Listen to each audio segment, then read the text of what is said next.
Shalom. Oke. Memang mesti gitu ya. Shalom kedua baru suaranya overtone ya. Oke, pagi hari ini kita tiba di minggu yang terakhir di bulan Mei ya. Di minggu yang terakhir di bulan Mei dan sepanjang bulan ini kita belajar tentang hal yang terkait tentang finansial atau keuangan ya. Dan di minggu yang terakhir ya, setelah 3 minggu saudara udah dapat 3 rangkaian atau 3 bagian tema yang berhubungan sepanjang bulan ini. Dan kita tiba di minggu yang terakhir, kita akan bahas sama-sama tentang memberi. Oke, bilang sama-sama memberi. Ya. Nah, sebelum saya sharing tentang prinsip memberi atau giving principle, saudara mesti tahu bahwa memberi adalah salah satu disiplin rohani. Oke? Jadi sama seperti halnya saudara setia bersaat teduh, sama seperti halnya saudara setia merenungkan firman, sama seperti halnya saudara setia berpuasa, saudara juga jangan lupa bahwa memberi juga punya bobot yang setara. Punya bobot yang sama seperti saudara mendisiplinkan diri untuk berdoa. Punya bobot yang setara sama seperti saudara mendisiplinkan diri untuk berpuasa. Sama seperti halnya saudara mendisiplinkan diri untuk bersaat teduh. Oke? Jadi memberi itu salah satu dari sekian banyak aktivitas disiplin rohani. Oke? Jadi saya mau ulang pagi hari ini supaya saudara nggak ada pembedaan bahwa waktu saya berpuasa itu sama persis disiplinnya dengan saya memberi. Oke, nah pagi hari ini kita akan belajar sama-sama tentang prinsip memberi. Oke, saudara lebih senang memberi apa diberi? Ya. Mari kita lihat saudara ya. Yuk kita lihat. Nah, hal yang mendasar pertama yang saya mau landasi pagi hari ini, ya. Prinsip dasar yang pertama bahwa sesuatu harus diberkati sebelum dapat dilipat gandakan. Jadi kalau saudara berharap apa yang saudara lakukan atau apa yang ada di tangan saudara bisa dimultiplikasikan, nah Tuhan selalu mendasari sebelum apa yang saudara terima atau apa yang di tangan saudara bisa dilipat gandakan. Hal yang pertama supaya itu bisa dimultiplikasikan, sesuatu yang di tangan saudara harus diberkati dulu. Oke? Sebab kalau nggak diberkati, nggak bisa dimultiplikasi. Nah di situ saya tulis dengan kata lain, uang itu harus terlebih dahulu diserahkan kepada Tuhan. Makanya kalau duitmu itu milikmu, duit yang jadi milikmu itu nggak bisa dimultiplikasi. Kalau duit itu adalah hakmu, makanya gini, Tuhan nggak punya kewajiban memultiplikasikan apa yang jadi hakmu. Kalau engkau nggak pernah menyerahkan. Jelas sampai sini? Jadi sebelum apa yang di tangan saudara, uang yang ada di tangan saudara itu dimultiplikasikan, uang itu harus diserahkan dulu. Nggak ada ceritanya itu termultiplikasi dengan sendiri tanpa saudara menyerahkan itu sama Tuhan.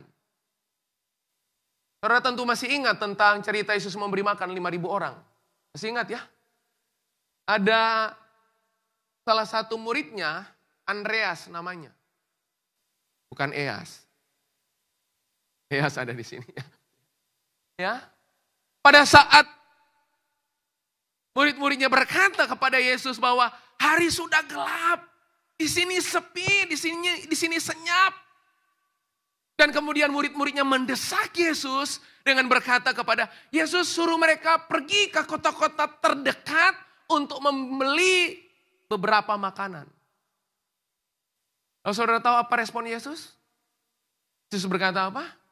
Yesus berkata, coba cari di antara mereka apa yang mereka bawa. Nah, di Alkitab itu Andreas cuma tercatat 3 kali. Salah satu murid Yesus, Andreas namanya, cuma dicatat 3 kali. Tapi 3-tiganya dia bawa orang kepada Yesus. Kalau kita dicatat berkali-kali, tapi gak pernah bawa jiwa ke Yesus. Salah satu cerita adalah, lalu kemudian Andreas bawa, ada seorang anak kecil yang cuma punya bekal 5 roti dan 2 ekor ikan. Dan saudara tahu apa tindakan berikutnya setelah Yesus menerima 5 roti dan 2 ekor ikan. Yesus lakukan sederhana. Dia menengadah ke langit. Dan dia mengucap berkat. Dan dibagi-bagikan. Saudara tahu? Saudara mengangkat apa yang di tangan saudara dan menyerahkannya kepada Tuhan. Itu yang akan berpotensi memultiplikasikan banyak hal dalam hidup Anda.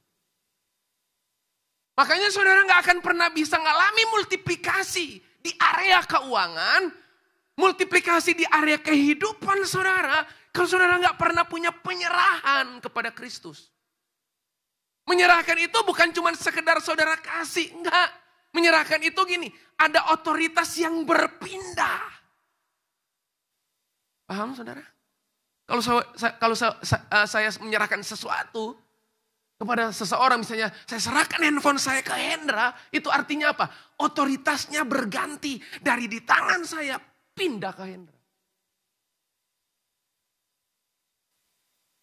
Oke? Saudara nggak punya kemampuan untuk memultiplikasikan apapun kalau itu nggak di tangan Tuhan. Amin. Jadi prinsip yang pertama, perhatikan. Sesuatu hanya akan dilipat gandakan.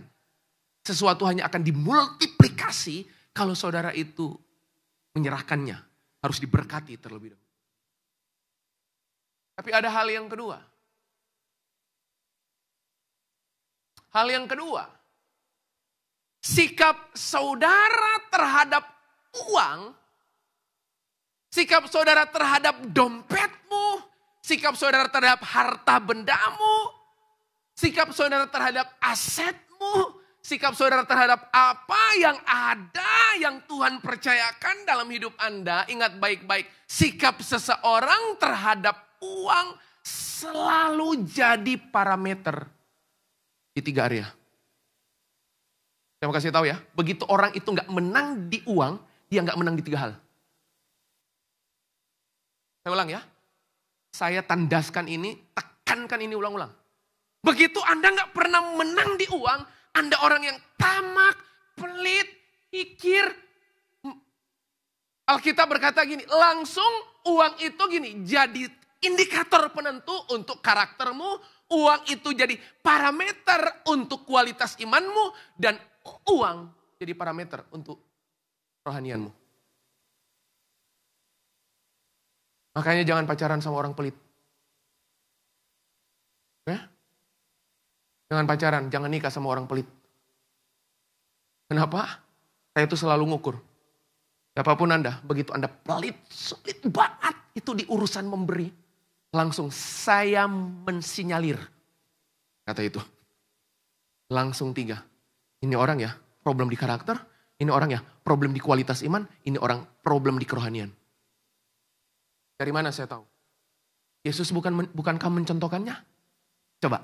Yang Yesus tempatkan jadi Tuhan dalam hidup siapa? Selain dia yang jadi kompetitornya. Mamon kan? Loh, berarti sejak awal Mamon itu bukan hamba buat Yesus. Yesus bilang Mamon itu apa? Tuan, master gitu ya. Anda gak bisa mengabdi sama 2 tuan. Berarti sejak awal Yesus itu udah kasih head to head. Musuhnya bukan iblis, musuhnya bukan setan. Anda bisa tengking setan, tapi Anda gak pernah tengking duit kan? Jadi sejak awal Yesus udah head to head. Bahwa memang musuh utamanya, kompetitornya adalah uang. Jelas ya? Jadi jelas di situ. Kerohanian seseorang. Penentunya apa? Uangmu.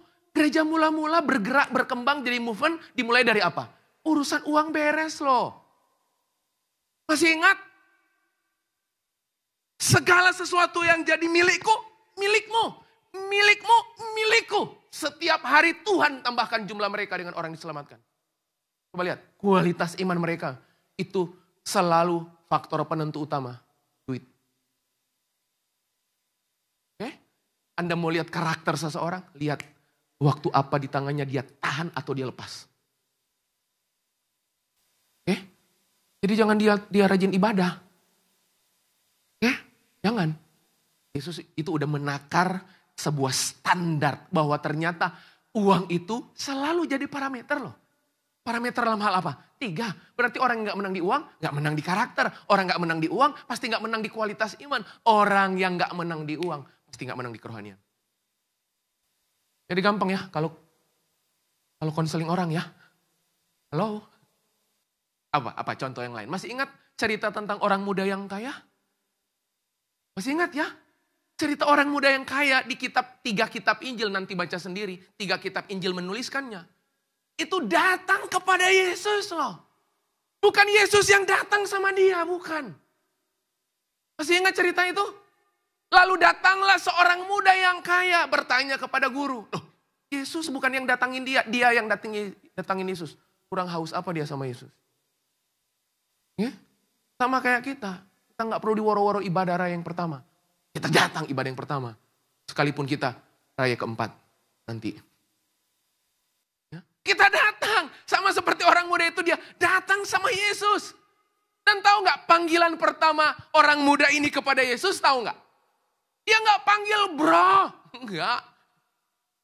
Dia gak panggil pak. Enggak. Langsung dia panggil guru. Panggilan pertama aja apa?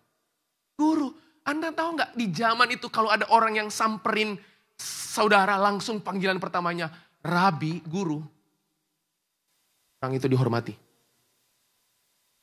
Berarti dia datang itu dengan rasa hormat loh. Yesus. Guru, pertanyaannya beda dengan pertanyaan kita kan? Kalau kita gini, Tuhan kapan dapat pacar? Loh. Oke. Pertanyaan orang muda yang kaya ini pertanyaan esensial loh. Oke. Pertanyaannya apa? Guru, gimana caranya supaya aku menerima hidup yang kekal? Bayangkan loh, pertanyaan pertama aja, itu kelas FC, keselamatan. Oke? Terjadi pembicaraan, terjadi diskusi. Lakukan hukum Taurat. Jawaban orang muda yang kaya. Muda, kaya. Kalau Anda posisi yang cewek, yang belum punya pacar, kira-kira masuk listing gak? Masuk langsung dicentang. Dari malam habis kelas, whipping. Langsung dicentang. Karena jawaban orang muda ini tahu gak jawabannya apa? Semua itu sudah aku lakukan loh. Apalagi yang kurang? Gawat. Kalau saya jadi Petrus, minder itu. Apalagi Yudas. Loh, semua 10 hukum Taurat loh dia buat loh. Bayangkan. Aduh, integritas penuh. Coba. Masih muda, kaya lagi. Banyak orang muda, kaya, tapi nyolong. Ini enggak loh. Penuh integritas, pajak bayar. Gawat loh. Coba. Nah, kalau punya anak cewek, kira-kira calon enggak? Calon terbaik jadi menantu enggak? Wah, iya gitu. Tahu enggak jawaban Yesus? Oh, udah semua, udah. Saya itu kebayang loh. Saya itu visualisasikan kalau saya itu di kelompok Petrus dan kawan-kawan. Gawat. Rekrut jadi murid ke-13. Persoalan makan perut pasti aman di tangan dia. Kaya. Kaya sama kaya itu beda. Kaya sama kayanya. Anda tahu? Setelah itu tahu nggak? Ukuran kualitas iman, kerohanian dan karakter. Yesus fit and proper test dia dengan satu persoalan dan satu isu penting yang bikin dia mundur. Apa isunya? Pergilah jual seluruh hartamu dan follow aku. Tahu nggak responnya? Gawat loh. Hukum Taurat dia udah buat loh. Rajin ibadah, rajin komsel, pemimpin sel grup. Pokoknya udah. Tapi tahu nggak? Alkitab mencatat dia meninggalkan Yesus dan murid-muridnya dengan perasaan sedih. Karena banyak hartanya. Tuh kan? Taubat. Batal Anda nikahkan anak Anda dengan dia. Punya semua tapi nggak mengasihi Yesus. Berantakan tuh pernikahan. Oke? Jelas? Paham ya? Jadi gini, orang yang gak menang di uang, di area memberi, gak menang di duit, pasti gini. Pasti punya 3 problem. Problem karakternya, problem kualitas imannya, gak mungkin beriman, problem kerohanian. Oke? Clear ya? Nah, yuk saya lanjut. Lihat. 1 Timotius 6 ayat 17 sampai 19. Ya, peringatan kepada orang-orang kaya. Ya, peringatan. Kita belum kaya, gak apa-apa. Minimal mentalmu udah kaya. Ya, belum kaya di dompet, gak apa-apa. Ya, jadikan ini fakta kebenaran dulu, nanti sebentar lagi jadi fakta kehidupan. Nah, tuh kan yang gitu amin pasti amin. Ya, fakta kebenaran sudah. Kak Jeff, belum jadi fakta kehidupan, gak apa-apa. Yang penting ada peringatan dulu. Ya, ini peringatan buat orang kaya. Yang orang miskin ada juga di Alkitab, nanti kita lihat. Ya, oke, lihat. Peringatkanlah 1 Timotius 6 ayat 17 sampai 19. Peringatkanlah kepada orang-orang kaya di dunia ini. Loh, berarti di dunia itu ada orang kaya loh. Kalau kita kan zaman dulu, saya dari gereja yang kayak Alfamart dan Alfamidi dan Indomaret. Wah, ada di mana-mana. Itu selalu itu pendetanya kalau khotbah begini.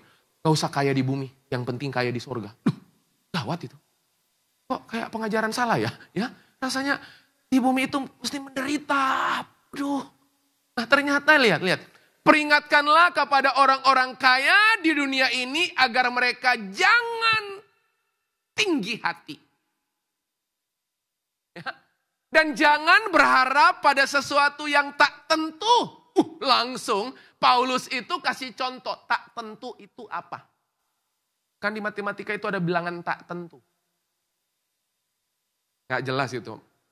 Tak tentu itu apa dikasih contoh di situ? Tak tentu seperti kala di SMCC Cup, gak ada.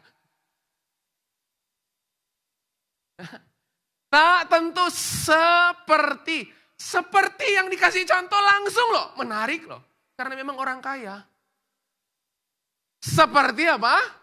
Kekayaan melainkan pada Allah yang dalam kekayaannya memberikan kepada kita segala sesuatu untuk dinikmati. Jadi memang benar, banyak orang kaya gak bisa menikmati. Banyak loh. Lalu ada peringatan kedua lagi loh. Pokoknya isinya peringatkanlah. Peringatkanlah agar mereka itu berbuat baik. Coba. Yang berencana kaya, puji Tuhan Anda udah dapat ayat ini dulu sebelum Anda kaya. Yang udah sempat kaya, sempat. Nanti kaya lagi ya. Yang belum, gak apa-apa ya. Agar mereka itu berbuat baik, menjadi kaya dalam apa? Kebajikan, suka memberi dan membagi. Jadi memberi itu disuruh suka loh. Tahu, suka. Tahu ya, bukan cuma memberi tapi suka memberi. Berarti ada aktivitas yang udah jadi habit. Oke? Itu kayak teman-teman main musik ini loh. Suka main musik. Jadi artinya apa?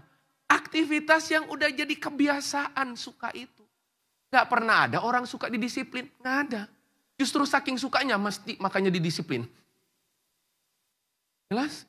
Kalau Anda suka main game, perlu gak didisiplin? Dipaksa-paksa main game? Gak perlu. Setuju ya? Jelas? Nah, lihat ayat ke-19. Bayangkan. Udah peringatkanlah, ditutup. Dan dengan demikian. Wow. Dan dengan demikian mengumpulkan suatu harta sebagai dasar yang baik bagi dirinya di waktu yang akan datang untuk mencapai hidup yang sebenarnya. Gawat loh, orang yang suka memberi. Ditutup dengan kalimat ini. Anda itu sedang mempersiapkan mengumpulkan harta sebagai dasar dirimu bukan di waktu sekarang. Tapi waktu yang akan datang. Makanya dengar baik-baik saya mau kasih tahu. Masa depanmu tidak hanya ditentukan dari uang yang Anda tabung saja. Tapi uang yang Anda tabur. Oke ya, banyak orang ya nabungnya sampai setinggi gunung. Ngalang-ngalain Everest. Tapi pelit dalam area memberi. Sementara Alkitab bilang, masa depanmu itu loh, tidak hanya ditentukan dari uang yang Anda tabung, tapi uang yang Anda tabur. Nah, kita seseringnya menabung sampai lupa menabur. Padahal ini ayat bilang, waktu yang akan, bukan sekarang loh, akan datang. Loh, Anda nabung buat apa? Akan datang kan? Pernah ada nabung untuk hari ini? Kalau bisa habisin hari ini kok. Setuju ya? Loh, Anda nabung buat apa? Masa depan. Loh, Anda tabur juga buat masa depan. Jelas? Ada ayatnya loh. Oke? Lanjut. Kaya sudah. Saya memang pakai contoh ekstrim. Yang kaya sama yang miskin. Gak apa-apa. Oke, lihat. 2 Korintus 8 ayat 1 sampai 2 sampai 3 lah ya. Lihat, saudara-saudara, kami hendak memberitahukan kepada kamu tentang kasih karunia yang dianugerahkan kepada jemaat-jemaat di Makedonia. Loh, bahkan memberi itu, Alkitab bilang ini, kasih karunia. Anda tahu nggak? Di mana area karuniamu, di situ Anda berkasih karunia. Makanya kenapa ada karunia memberi. Tapi saya nggak punya karunia memberi kok. Karunia memberi saya dari 7 karunia motivasi. Saya nomor 7,5. Oke, nggak ada. Paling buncit, paling belakang, paling akhir. Itu tidak membuat kemudian Anda berkata, saya nggak punya karunia memberi kok. Jadi ya udah, saya maunya karunia diberi. Saya nggak punya karunia memberi. Lihat. Ayat yang kedua. Coba. Ini kasih karunia yang dianugerahkan loh. Bayangkan, komunitas kalau kayak gini pasti berdampak, pasti multiplikasi. Bener loh. Semua komunitas di Alkitab yang menang di area duit pasti multiplikasi, pasti. Kayaknya jangan-jangan ada susah multiplikasi. Ini jangan-jangan. Lihat, selagi dicobai. Tahu, selagi. Sedang dicobai. Ya ini kesaksian harusnya udah selesai, mereka melewati semua baru bersaksi dong. Ini enggak loh. Selagi dicobai dengan berat dalam pelbagai penderitaan. Bayangkan, udah sedang dicobai berat berbagai penderitaan. Coba, penderitaanmu berapa? Coba. Cuman 1 kan? Cuman 2 kan? Cuman 3 kan? Paling pol 5. Ini pelbagai penderitaan. Bayangkan sukacita mereka meluap. Dan meskipun mereka gak ditulis miskin loh. Coba ucapkan kata sangat miskin 2, 3. Sangat miskin namun mereka kaya dalam. Loh berarti miskin kaya. Bukan bicara nominal. Bukan. Anda itu kalau punya roh memberi, selalu ada saja cara untuk memberi. Pelit aja makanya gak mau. Oke? Sama Tuhan aja hitung-hitungan, apalagi sama orang. Halo? Anda itu ya, kalau udah hitung-hitungan sama Tuhan, saya yakin banget Anda akan selalu hitung-hitungan sama orang. Yakin Pak? Lihat. Wah, nomor ayat 3. Aku bersaksi. Loh, bagus banget loh. Aku bersaksi. Itu udah kayak testimoni. Saya bersaksi buat Dian loh ya. Itu aku bersaksi bahwa mereka telah memberikan menurut kemampuan mereka. Gawat ini, gawat loh. Bahkan Melampaui kemampuan mereka. Sudah sangat miskin, penuh persoalan, doa nggak dijawab. Mereka memberi, bahkan melampaui kemampuan mereka.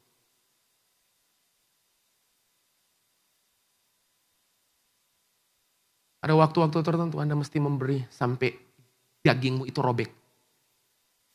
Baru Anda akan ngerti gimana arti melepaskan. Halo? Kalau uang Anda ada 1 M, Anda kasih 10 juta, kecil. Gak bunyi. Oke? Jadi gak usah bilang, saya kasih banyak loh. Berapa? 10. Yang di tabunganmu berapa? 100. Paham?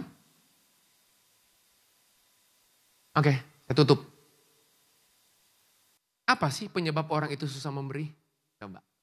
Apa? Apa penghalang orang susah memberi? 3 penghalang. Pertama, bukan gak ada duit, bukan. Ya, Anda itu kalau memberi itu Anda rencanakan. Sama kayak saat teduh itu loh. Kalau Anda udah niat dari malam untuk bangun pagi saat teduh, Anda udah niat. Anda niatin gitu, coba. Bangun gak? Bangun, sama, memberi itu sama. Kalau Anda udah niat, sekalipun belum ada, kalau Anda udah niatin, pasti ada.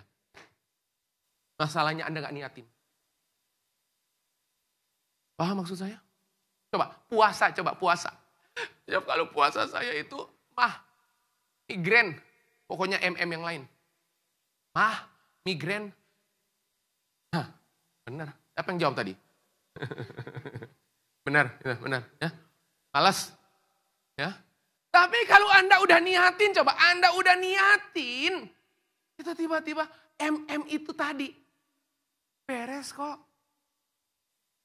Nah, yang pertama, kenapa orang susah memberi? Kenapa orang terhalang di memberi? Karena memang gak punya prioritas keuangan. Loh, Anda hanya meletakkan menabung itu prioritas, Anda gak pernah posting bahwa memberi itu prioritas. Halo? Kok dia? Karena kita selama ini berpikir, nabung itu prioritas, makanya kudu, harus, wajib. Coba, kalau memberi itu jadi prioritas Anda. Sekuat Anda menabung, harusnya sekuat itu Anda menabur.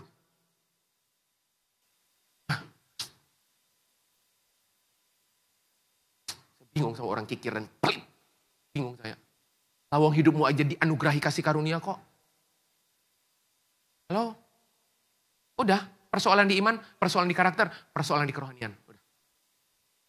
Karena gak mempunyai prioritas keuangan. Coba lihat, Kisah Rasul pasal 20 ayat 35. Dalam segala sesuatu telah kuberikan contoh kepada kamu, bahwa dengan bekerja demikian, kita harus membantu orang-orang yang lemah dan harus mengingat perkataan Tuhan Yesus, sebab ia sendiri telah mengatakan adalah lebih. Tahu arti lebih? Berarti ada urutan nggak? Kayak naik anak tangga. Oke, ini sama ini tinggian mana? Ini A, ini B. Tinggian mana? B sama C tinggian mana? Loh, lebih itu berarti ada ukuran prioritas. Loh, dia nggak marah Anda menerima loh. Dia cuman kasih derajat. Dia cuman kasih gradasi itu loh. Bahwa lebih berbahagia memberi daripada menerima. Coba bahagiamu di mana? Coba. Anda lebih berbahagia yang mana? Menerima apa memberi? Sementara Alkitab bilang gini. Bahagia yang sesungguhnya. Waktu Anda memberi bukan waktu Anda menerima. Kalau Anda tiba di titik itu. Selamat datang. Gaya hidup keserupaan. Yuk. Tantang diri kita ya. Tantang daging kita ya. Pokoknya ini. Saya itu bahagia waktu saya memberi, bukan waktu saya menerima. Waktu saya menerima, puji Tuhan. Tapi waktu saya memberi, puji Tuhan plus haleluya. Oke? Makanya lihat, menjadikan aktivitas, namanya aktivitas ada perencanaan memberi sebagai hal yang penting dan prioritas. Kalau nabungmu itu prioritas, harusnya naburmu juga prioritas. Yuk rencanakan yuk. Masa tiap bulan, Jeff, tiap bulan aku komitmen nabung 1,5 juta per bulan. Kalau, soalnya kita boros lebih dari itu. Coba misalnya contoh, Coach Jeff saya janji setiap bulan 200.000 saya nabung per bulan. Kalau ada anak rohanimu datang sama Anda kayak gitu ngomong, langsung tanya di saat yang sama. Oke, nabungmu puji Tuhan 200.000, naburmu berapa tiap bulan? Gak harus Anda nabur tiap bulan, gak harus. Tapi ada postingan untuk taburan. Supaya gak mengganggu cash flow harian Anda. Anda pernah ketemu orang gini, aku pingin nabur, tapi gak ada duit. Loh, memang kalau gak ada duit beneran ya gak apa-apa, beneran. It's okay, gak usah tertuduh. Tapi kesel gak? Gak usah saya yang kesel, Anda yang kesel. Setiap kali mau nabur, gak bisa, selalu gak bisa. Karena memang Anda gak pernah rencanakan. Memang orang butuh itu pakai planning gitu.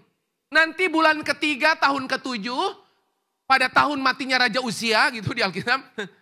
Nanti akan ada orang datang sama saya untuk minta gitu.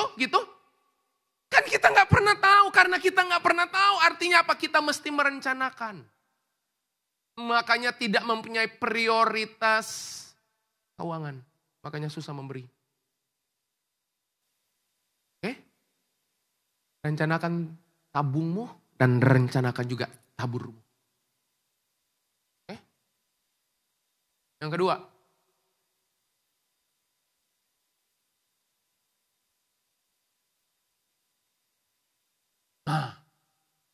Yang kedua. Ini isu penting ini. Kenapa orang susah? Karena sederhana, karena tidak memiliki kecakapan mengelola.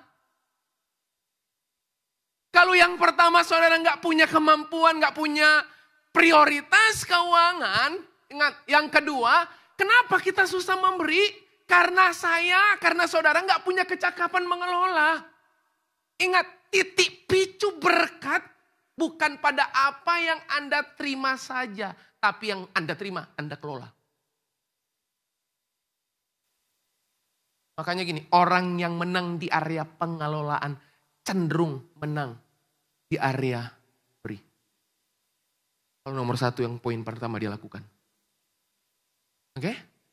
Nah banyak dari kita, makanya tadi, banyak dari kita menabung kita rencanakan, kenapa menabur kita gak pernah rencanakan? Tuh lihat, Amsal 13 ayat 11, harta yang cepat diperoleh akan berkurang. Tetapi siapa mengumpulkan sedikit demi sedikit. Ternyata orang kaya itu sedikit demi sedikit. Jangan pernah jadi kaya mendadak, gak alkitabiah. Oh, kaya mendadak? Gak alkitabiah itu. Mendadak kaya. Pasti yang mendadak itu. Pasti saya gak yakin itu. Karena Alkitab bilang sedikit demi. Makanya kalau Anda pingin kaya sedikit demi. Ya kayak lagunya Jumbo. Sedikit demi sedikit. Kecakapan kita mengelola membuat kita punya penyediaan untuk diri sendiri dan orang lain. Jangan untuk dirimu sendiri. Tapi untuk orang. Oke. Gak punya kecakapan mengelola. Yang terakhir. Oke, pemain musik bisa kembali. Supaya kita hemat waktu. Ya. Yuk yang terakhir. Ini. Penyakit dari kekinian sampai kekekalan ini. Ya. Gak punya rasa cukup. Lihat. 1 Timotius 6 ayat 8 sampai 9. Oke? Anda jangan tambahkan koma yang lain ya. Ya. Di ayat ini nulis apa? Asal ada makanan dan pakaian dan 3 rumah, 7 aset, 100 tabungan. Enggak ada. Jangan ditambah-tambah. Ya. Coba bilang asal ada. Asal ada. Ada. Puji Tuhan. Tahu nggak mentalitas orang bersyukur gini? Asal ada. Oke? Tapi kalau kurang ada. Nih, bagus banget. Paulus itu pilih kata, Alkitab itu pilih kata asal ada. Coba. Roh apa yang ada di balik kalimat itu? Asal ada. Kepasrahan loh, keberserahan loh. Asal ada. Asal ada makanan dan pakaian, cukuplah. Orang itu kalau punya roh asal ada, nanti cukup kok, cukup. Cukup. Dan lihat ayat ke-9. Wah, langsung ayat 9, begitu persoalan rasa cukup gak tuntas, gak menang. Paulus langsung ingatin, tetapi mereka yang ingin, tuh lihat, segala sesuatu aktivitas ingin, coba, asal ada roh keberserahan, asal ada roh kepasrahan, tapi ingin. Oh, itu apa? Ada dorongan ingin mendapatkan, ada dorongan ingin mengambil. Ingin kaya terjatuh. Yang bikin mereka jatuh siapa? Diri mereka sendiri. Terjatuh ke dalam pencobaan, ke dalam jerat. Bayangkan. Orang yang ingin kaya itu gawat. Alkitab itu telah mencontohkan beberapa kata koma. Orang yang ingin kaya gak pernah punya rasa cukup, terjatuh ke dalam pencobaan. Tuh. Ada yang mencintai pencobaan? Gak ada. Yang kedua, jerat. Bukan cuma pencobaan ya, jerat. Yang ketiga, mau selesai, berbagai-bagai nafsu yang hampa dan yang mencelakakan. Yang menenggelamkan manusia ke dalam keruntuhan dan kebinasaan. 3 plus 2, itu rumusnya. 3 itu apa? Pencobaan, jerat, nafsu, ujungnya keruntuhan, kebinasaan. Naburlah. Dah itu aja. Kita gak akan bisa memiliki pengaturan keuangan yang bertanggung jawab sebelum kita bisa memiliki rasa cukup. Oke? Yang tamak, yang kikir, gak ada di ruangan ini. Ya? Ada. Begitu dia keluar, habis. Gak ada. Ya? Udah gak ada. Kalau tuh ada, paling ini teman-teman. Nah ini terakhir ya. 2 Korintus tuh. 9 ayat 8. Dan Allah sanggup melimpahkan segala kasih karunia kepada kamu. Supaya kamu senantiasa berkecukupan di dalam segala sesuatu. Dan malah berkelebihan di dalam berbagai kebajikan. Coba, Anda limpah dalam hal apa? Cukup dalam hal apa? Lebih dalam hal apa? 3 kata itu dipakai. Limpah, cukup, lebih. Limpah dalam hal apa? Limpah dalam hal kasih karunia. Cukup dalam hal apa? Segala sesuatu kebutuhan cukup. Limpah kasih karunia. Lebih kebajikan. Harusnya itu SMCC. Tuhan kasih standar. Anda mau limpah? Di area kasih karunia. Anda mau cukup? Di area kebutuhan. Segala sesuatu. Anda mau lebih? Di area kemurahan dan kebajikan. Kalau kayak gitu. Kami pingin dengar. Anak-anak SMCC itu murah hati loh. Tapi gak murahan. Gitu. Ya? Anda. Hai. Tuh kan, thank you. Mari bangkit berdiri. Bangkit berdiri. Bapak, kami bersyukur buat pagi hari ini. Bersyukur buat anugerah-Mu dalam hidup kami boleh dengar firman-Mu. Meteraikan firman-Mu, biar kebenaran ini akan menolong kami. Bahwa ternyata persoalan uang selalu jadi parameter Tuhan di area mengukur karakter kami. Tuhan mengukur kualitas iman kami. Tuhan mengukur kualitas kerohanian kami. Selalu di area duit. Kasih, masa depan kami gak hanya bergantung pada apa yang kami tabung saja. Tapi masa depan kami bergantung pada apa yang kami tabur. Meteraikan firman-Mu, hamba-Mu selesai. Roh Kudus yang mengajar, memindahkan hati Tuhan, kebenaran ini menjadi kebenaran yang kami hidupi. Dan sebentar lagi gak cuma jadi fakta kebenaran, tapi sebentar lagi jadi fakta kehidupan. Di dalam dan demi nama Yesus, kami berdoa mengucap syukur bersama berkata, silakan duduk.